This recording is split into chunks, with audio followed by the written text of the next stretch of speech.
Friday నైటే fix అయ్యాననమాట. Time table వేసుకున్నాను, ఒక టైం టేబుల్. సాటర్డే ఆఫ్టర్నూన్ లేవాలి, లంచ్ వండుకోవాలి, తినాలి, మళ్ళీ పడుకోవాలి, మళ్ళీ నైట్ డిన్నర్ అప్పుడు లేవాలని చెప్పేసి ఒక మంచి టైం టేబుల్ వేసుకున్నా. సాటర్డే మార్నింగ్ అన్ఎక్స్పెక్టెడ్గా నా పొట్టలో ఆకలి దెయ్యం అని చెప్పేసి అందరి పొట్టలో ఉంటాయి, అందరి స్టమక్లో ఉంటాయి పక్కాగా. నాకు కూడా అట్లనే. మాకు ఏదైనా హెల్తీ ఫుడ్ పెట్టు, లేకపోతే ఏదైనా ఆహారం వేయి, మేము ఉండలేము ఇట్లా ఆఫ్టర్నూన్ దాకా అని చెప్తే దానికోసం లేవాల్సి వచ్చింది అనుకోండి.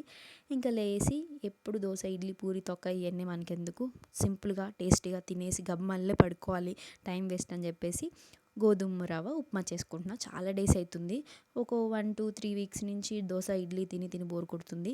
అండ్ దట్టు ఉప్మా రవ్వ కూడా వేస్ట్ అవుతుంది. చేసుకుందాం సింపుల్గా అండ్ హెల్దీ, వెయిట్ లాస్ కూడా చాలా యూజ్ అవుతుంది. మీరు రైస్ తినలేకపోతే ఇది చక్కగా చేసుకుని తినండి. కర్రీస్లోకి కానీ కారం పొడులు ఉంటాయి కదా, వేసుకుని తినడం చాలా మంచిగా ఉంటుంది. Okay, bye.